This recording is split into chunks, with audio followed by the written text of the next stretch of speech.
Irmãos, eu disse que seriam fortes emoções, né? Quando Manuzinha entrou ali, arrebentou. Arrebentou com o nosso coração. Ô, Jesus! Mas Deus é muito bom, né, irmãos? Uma alegria muito grande. Vamos seguir, né? Estamos seguindo na série O Natal aos Olhos de Quem Viveu. Já falamos de alguns personagens, né? E hoje vamos falar de mais um, né? Eu estava pensando, por que Deus faz o que faz, da maneira que faz? Por que Deus escolhe quem Ele escolhe? Por que Ele escolhe? A gente olha para o Antigo Testamento, por exemplo, a gente pensa em Abraão, por exemplo, né? Por que Deus escolheu Abraão, né? Por que a partir dele iria surgir a nação que ele escolheu?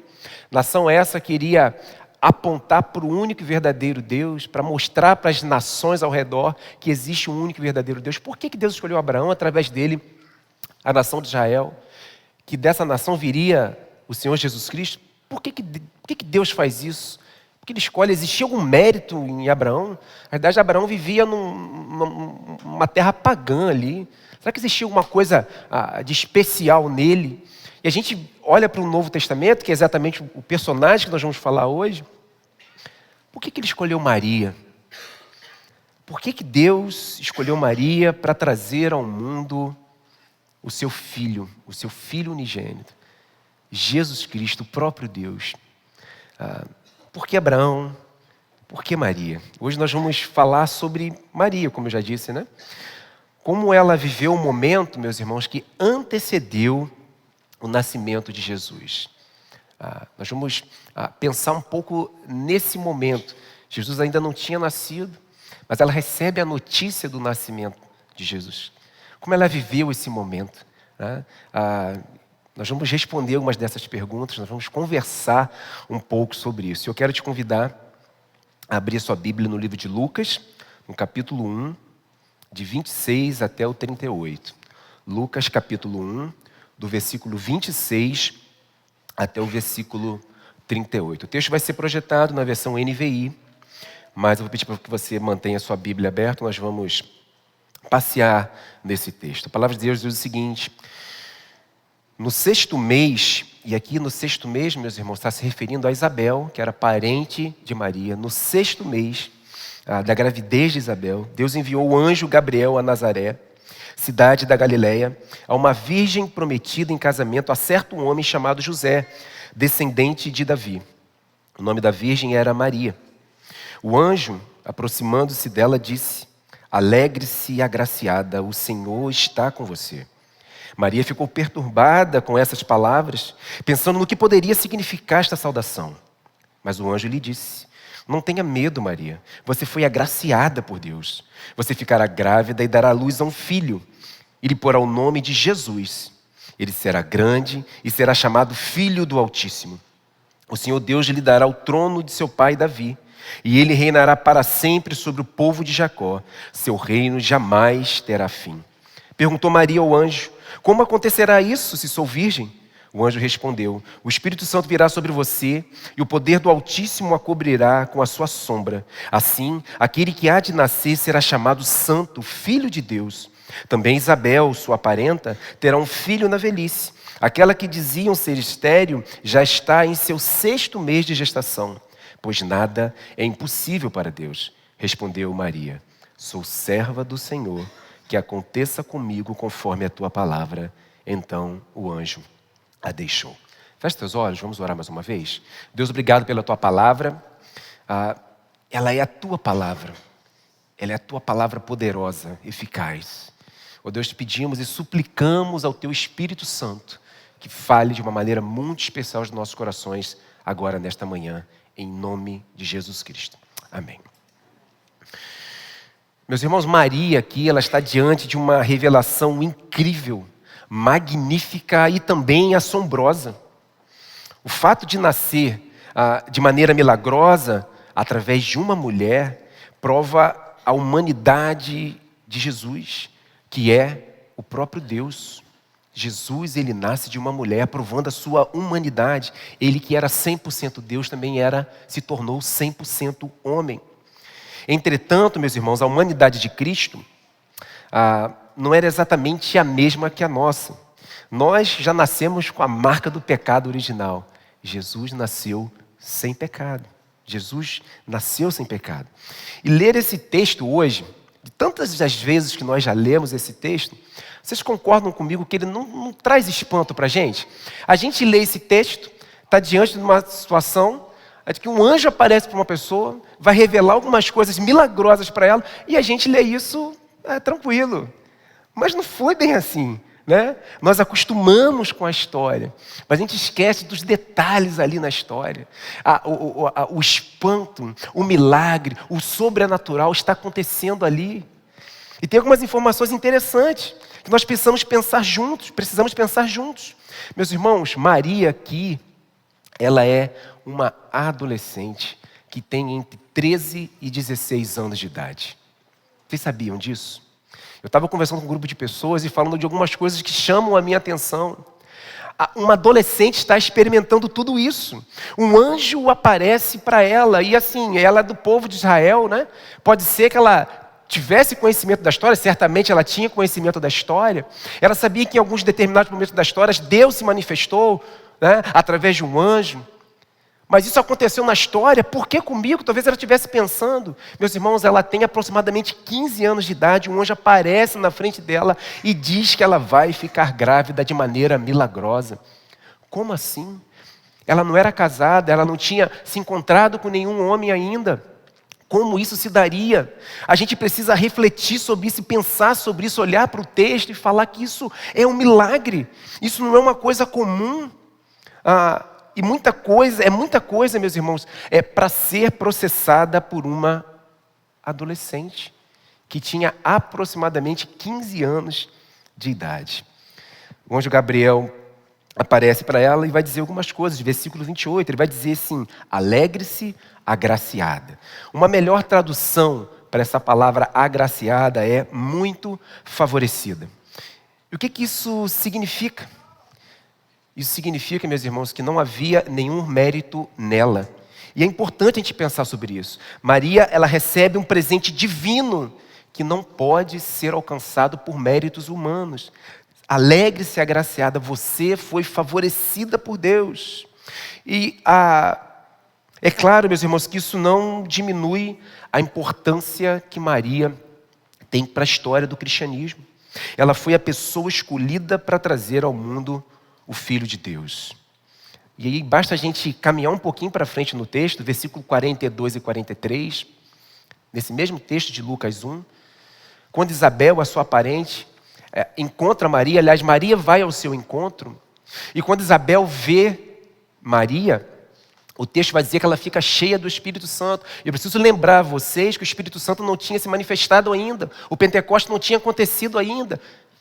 O Espírito Santo toma a Isabel, e ela cheia do Espírito, vai dizer o texto, versículo 42 e 43, ela diz o seguinte: bendita é você entre as mulheres, e bendito é o filho que você dará à luz.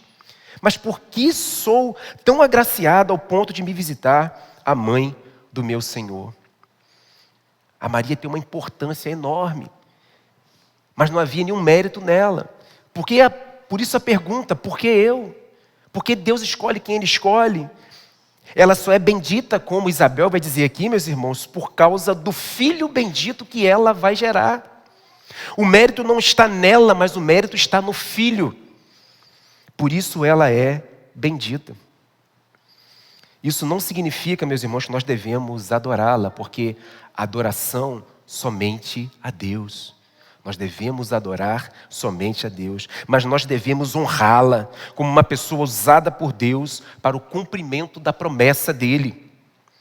O texto segue, versículo 29, Maria vai dizer que Maria ficou perturbada com essas palavras, pensando no que poderia significar esta saudação. Maria, ela ficou, meus irmãos, ela ficou desnorteada, ela ficou sem chão, ela ficou desorientada, refletindo exatamente o que poderia significar aquela saudação do anjo. Por que eu sou agraciada por Deus? Por que eu fui favorecida? Talvez, meus irmãos, na cabeça de Maria, ela estivesse pensando: por que Deus olhou para mim e resolveu me favorecer? E eu quero que você grave essa pergunta. A pergunta que provavelmente Maria fez naquele momento. Por que Deus olhou para mim e resolveu me favorecer. Nós vamos falar um pouquinho mais sobre isso no final. O anjo vai revelar mais coisas para ela. Por enquanto ele só apareceu e chamou, olha, você é agraciada, você foi favorecida por Deus. Por enquanto ele só disse isso, até agora aqui. Como essa adolescente, meus irmãos, ela vai responder às revelações do anjo Gabriel. E esse é o primeiro ponto que eu quero chamar a atenção para que nós possamos pensar juntos. E o primeiro ponto é, ela responde com fé. Versículo 34. Porém, antes, eu quero ler o que o anjo revelou para ela. Versículo de 30 a 34. Mas o anjo lhe disse, não tenha medo. Não tenha medo, Maria. Você foi agraciada por Deus. Você ficará grávida e dará à luz um filho e lhe porá o nome de Jesus. Ele será grande e será chamado Filho do Altíssimo. O Senhor Deus lhe dará o trono de seu pai Davi e ele reinará para sempre sobre o povo de Jacó. Seu reino jamais terá fim. Observe, meus irmãos, que ela não questiona. Isso é o mínimo razoável aqui. Ela até chega a questionar, a verdade é essa, ela até chega a questionar, mas isso é no mínimo razoável. Como assim? Como eu posso gerar um filho se eu não encontrei com ninguém ainda, se eu não me encontrei com nenhum homem? Mas o interessante é que ela não duvida. O que ela diz é como acontecerá isso se sou virgem. Essa é a resposta dela diante da revelação do anjo. A pergunta dela foi se isso, a pergunta dela não foi se isso iria acontecer, mas como isso iria acontecer. E isso traz diferença, isso faz que nós percebamos aqui, meus irmãos, a fé dela. Ela não duvida que isso iria acontecer, mas a pergunta dela é como isso vai acontecer. Antes de visitar Maria, meus irmãos, o anjo Gabriel, ele fez uma visita a Zacarias. E quem era Zacarias? Zacarias seria o pai de João Batista. Zacarias era esposo de Isabel. Eles oravam muito tempo por um filho, mas Isabel era estéril. E o anjo vai também fazer uma aparição a ele também. E eu quero comparar essas duas reações. Primeiro o anjo vai aparecer aos dois, cada um no seu tempo, e ele também vai fazer duas revelações a cada um dos dois. E nós vamos perceber a diferença de como um recebe a notícia e como o outro recebe a notícia. Então, há duas aparições do anjo Gabriel e duas reações diferentes. Se você voltar um pouquinho, no versículo 12 de Lucas 1, vai dizer que quando Zacarias o viu, quando o anjo Gabriel se revela a ele, e ele vai fazer uma revelação dizendo que a Isabel ficaria grávida, vai dizer que quando Zacarias o viu, perturbou-se e foi dominado pelo medo. É o que diz o texto. E o que diz Maria? Que Maria responde. Maria também ficou perturbada com essas palavras, pensando no que poderia significar esta saudação. A gente consegue perceber a diferença aqui. Um se perturba e fica com medo. A outra também fica perturbada, fica sem chão, fica sem norte, mas pensando o que aquela saudação poderia significar. Ela não responde com dúvida, mas Zacarias sim, Zacarias duvida. E é exatamente diante das duas revelações agora que a gente percebe outra diferença. No versículo 18 do capítulo 1 de Lucas, vamos ver a reação de Zacarias. O texto diz o seguinte: Zacarias perguntou ao anjo, como posso ter certeza disso? Sou velho e minha mulher é de idade avançada. Percebe a dúvida aqui? O questionamento é diferente. Ele duvida daquilo que o anjo enviado pelo Senhor acabou de revelar para ele. Sabe a consequência disso? Olha o versículo 20 aí. Olha o que o anjo vai dizer para ele. Agora você ficará mudo, não poderá falar até o dia em que isso acontecer. Ou seja, em que o menino nascer. João Batista, se referindo a João Batista. Porque não acreditou em minhas palavras, que se cumprirão no tempo oportuno. Diante da aparição do anjo Gabriel e da sua revelação, Zacarias não acredita. E qual é a reação de Maria? Versículo 34 que nós lemos. Como acontecerá isso se eu sou virgem? Não é se isso vai acontecer, mas como isso vai acontecer. Meus irmãos, nós estamos comparando a reação de uma pessoa de idade avançada, já experimentada na vida, com uma adolescente de aproximadamente 15 anos de idade, que estava diante de algo sobrenatural, um verdadeiro milagre. Zacarias responde com dúvida, ele não acredita, mas Maria responde com fé. E não é uma fé naquilo que pode acontecer, naquilo que pode dar certo, mas uma fé no Deus que tudo pode fazer. Tanto que o anjo, mais à frente no versículo 37, que nós lemos, vai dizer: pois nada é impossível para Deus. Maria, ela sabia o que aconteceria, mas ela só não sabia como isso aconteceria. Isso vai acontecer, ela só não saberia como isso se daria. A sua pergunta não é um sinal de incredulidade, mas uma expressão de fé. Ela creu na promessa, mesmo não sabendo como isso se daria. E se a gente pensa em Abraão, por exemplo, foi assim também com ele. Deus o chama, manda ele para um lugar que ele não sabe onde é, mas que ele deveria ir. Maria está diante de uma situação semelhante. Olha, isso vai acontecer, ela não sabe como isso se dará, ela não sabe como isso vai acontecer, mas ela responde com fé. E isso é um ensinamento para a gente, meus irmãos. Isso é um ensinamento para a nossa vida. John MacArthur tem uma frase que fala sobre isso. Ele diz o seguinte: Maria estava perturbada, não por incredulidade, mas porque reconhecia a santidade de Deus e a gravidade do que estava sendo anunciado. Sua perplexidade não era dúvida, mas uma admiração reverente diante da graça que Deus lhe demonstrava. É nítido que ela responde com fé. Ela crê naquilo que o anjo enviado pelo próprio Deus disse para ela. Ela não sabia para onde estava indo, mas ela responde com fé. E isso é uma lição para mim e para você, porque esse é o mesmo Deus que nós seguimos. Esse é o nosso Deus. Diante da pergunta de Maria, como acontecerá isso se sou virgem, o anjo Gabriel traz respostas para ela. E com isso nós podemos ver, em segundo lugar, a sua submissão. É o segundo ponto que eu quero tratar aqui com relação à atitude de Maria. Do versículo 35 a 37, o anjo ele explica o que vai acontecer. Ele não só explica, mas ele encoraja Maria. Olha o que diz: o anjo respondeu: o Espírito Santo virá sobre você e o poder do Altíssimo a cobrirá com a sua sombra. Assim, aquele que há de nascer será chamado Santo, Filho de Deus. Também Isabel, sua parenta, terá um filho na velhice. Aquela que diziam ser estéril já está em seu 6º mês de gestação, pois nada é impossível para Deus. Diante disso, meus irmãos, Maria, de maneira submissa, obediente, responde ao anjo. E isso é maravilhoso, a resposta dela no versículo 38. Sou serva do Senhor, que aconteça comigo conforme a tua palavra. É confiar, meus irmãos.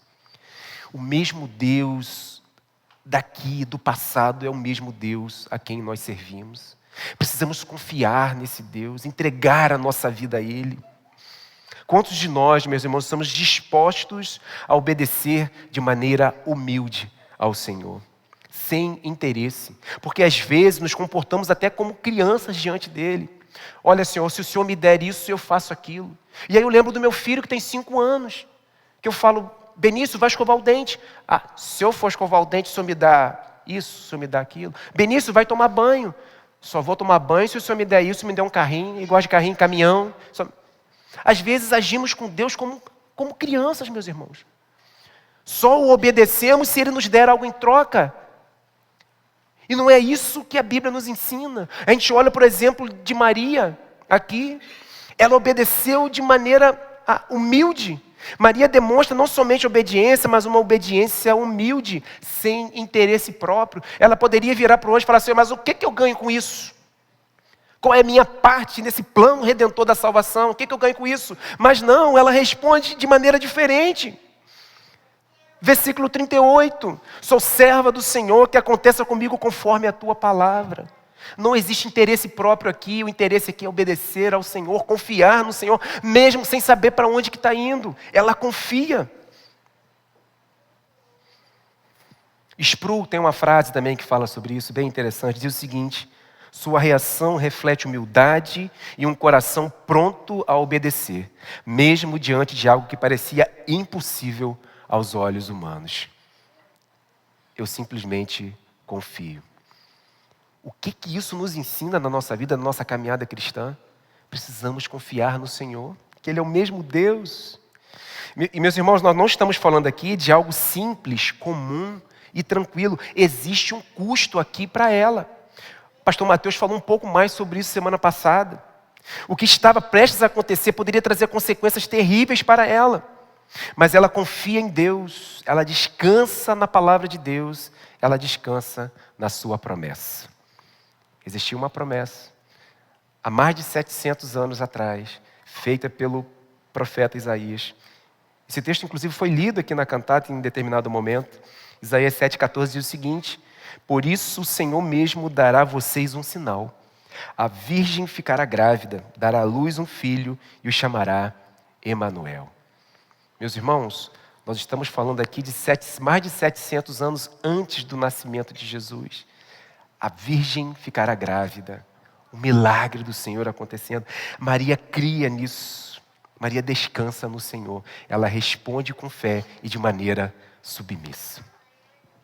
Ela foi agraciada por Deus, foi escolhida para trazer ao mundo o Filho de Deus, o menino Jesus, o próprio Deus encarnado. E eu quero concluir, meus irmãos, fazendo duas perguntas para a nossa reflexão. E eu pedi para vocês gravarem uma pergunta lá atrás, né? E a pergunta é a mesma que provavelmente Maria fez para ela, ou dentro daquele momento ali que ela estava experimentando ali. Por que Deus olhou para mim e resolveu me favorecer?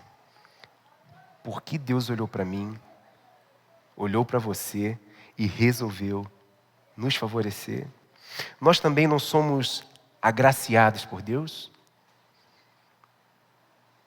E eu disse com relação a Maria que não existia mérito nela. A graça é um favor imerecido. E nós estamos, meus irmãos, diante da mesma situação. Deus olhou para a gente e resolveu nos favorecer. Isso se dá o nome de graça. O que eu fiz para merecer isso? Eu não fiz nada. Aliás, eu não podia fazer nada. O que havia de bom em mim para que Deus me escolhesse? E a resposta é nada. Então por que eu? Por que você? Você já fez essa pergunta? E a resposta parece simplória, mas a verdade é essa. Porque Ele quis. Porque Ele é soberano. Porque os seus planos, os seus desígnios estão muito além daquilo que eu consigo compreender. Isso também, meus irmãos, é um milagre. Deus me escolheu. E isso também é um milagre. Porque eu não tinha nada para oferecer a esse Deus. Tim Keller, no seu livro O Natal Escondido, ele diz o seguinte sobre essa verdade, sobre o fato de Deus me escolher. Ele vira e fala assim: se alguém lhe perguntar se você é cristão, não diga, claro. Não deve haver nada de claro nisso. Seria mais apropriado responder, sou sim, e isso é um milagre. Logo eu, cristão, quem haveria de imaginar algo assim? No entanto, ele fez isso e eu sou dele. Se analisarmos, meus irmãos, bem isso é uma grande verdade. Por que logo eu? O que eu fiz? Eu não fiz nada, isso é graça. Deus olhou para mim, para você e nos escolheu. Não havia mérito em nós, como também não havia mérito em Maria. É claro, ela é importante para a história do cristianismo. Ela foi um instrumento de Deus para que a promessa do Senhor se cumprisse. E pelo fato de estarmos aqui hoje celebrando esse Deus, é claro que ela é importante, mas não havia mérito nenhum nela. Deus olhou para ela e chamou: você é agraciada. O meu favor está sobre você. Meus irmãos, o Natal, ele tem a ver com isso. A gente precisa olhar para nós mesmos e perceber essa verdade. O Natal tem a ver com isso, o Natal tem a ver com o Evangelho. O que é o Evangelho? É Deus enviar o seu Filho por um povo que não merecia. Por mim e por você. Ele nasce de maneira milagrosa, nasce sem pecado, vive uma vida inteira sem pecado, morre pelos nossos pecados e ressuscita ao terceiro dia. Essa é a mensagem do Evangelho. Mas por isso Jesus precisava nascer. Por isso que o nascimento de Jesus ele está contemplado dentro da história do Evangelho. Isso era necessário. Ele precisava se tornar um de nós para cumprir a lei que nós somos incapazes de cumprir. Meus irmãos, a segunda pergunta que eu quero fazer tem a ver com a primeira. Deus nos escolheu, Nós temos certeza disso? Amém? Deus nos escolheu, Deus olhou para mim e para você e nos escolheu. E a segunda pergunta é: qual é a minha atitude diante disso? Como vivo a minha vida a partir dessa verdade? A nossa atitude, meus irmãos, precisa ser de uma entrega incondicional. Sai da tua terra, do meio da tua parentela e vai para uma terra que eu vou te mostrar. Não existe condição. Olha, vai acontecer isso, você ficará grávida. Mas qual é a minha parte nisso? O que eu ganho com isso? Não. É uma obediência, meus irmãos, de maneira incondicional, uma entrega de maneira incondicional, de uma submissão humilde e de uma obediência verdadeira. Precisa ser verdadeira, porque nós não conseguimos fingir diante dele, meus irmãos. Ou eu me entrego a ele, ou eu estou distante dele. Ou eu me entrego, me rendo a esse Deus, confio nesse Deus, ou eu estou distante desse Deus. Maria disse: sou serva do Senhor, que aconteça comigo conforme a tua palavra. Ela se entregou, pois ela confiava no Senhor. Com Abraão foi assim também. Hebreus, séculos depois, o autor Hebreus vai falar sobre isso, sobre o que Abraão fez também lá atrás. Pela fé, Hebreus 11:8, pela fé Abraão, quando chamado, obedeceu e dirigiu-se a um lugar que mais tarde receberia como herança, embora não soubesse para onde estava indo. Fé e submissão. A gente olha para Maria e percebe isso. Isso estava acontecendo um pouco antes de Jesus Cristo nascer. Mas ela, uma adolescente, entre 13 e 16 anos de idade, passou por tudo isso. E isso precisa nos ensinar, meus irmãos, a termos fé no Senhor e obedecermos a Ele de maneira submissa, sabendo que nele nós podemos descansar, podemos confiar. Quero chamar a banda à frente.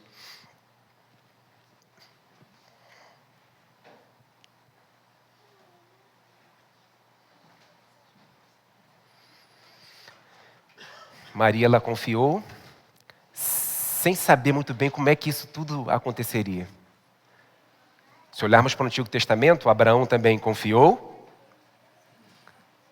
e partiu sem saber para onde ia.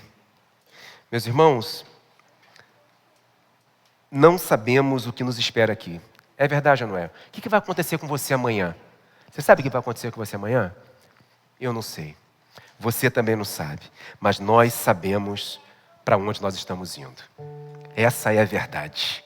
Por isso eu confio no Senhor. Por isso nós confiamos no Senhor. A gente não sabe o que vai acontecer amanhã ou depois, mas nós sabemos de fato para onde nós estamos indo. Isso muda tudo na nossa vida. Muda a forma como nós encaramos as adversidades e os problemas também da nossa vida. A gente sabe para onde a gente está indo. Por que Abraão? Por que Maria? Por que eu? Porque Ele quis. Não havia mérito nenhum na gente. Meus irmãos, Deus olhou para mim e para você, mesmo sem merecermos nada. O que nós merecíamos era o castigo eterno por causa do nosso pecado. Mas Ele olhou para mim e para você e nos amou. Como que eu respondo a isso? Como eu vivo a minha vida a partir disso? Tem uma música que nós vamos cantar agora que fala sobre isso. Logo eu, um pobre pecador, logo eu, que possamos responder com fé e submissão, porque Deus te escolheu, meu irmão. Viva a sua vida com alegria e para a glória dele. Que Deus nos abençoe.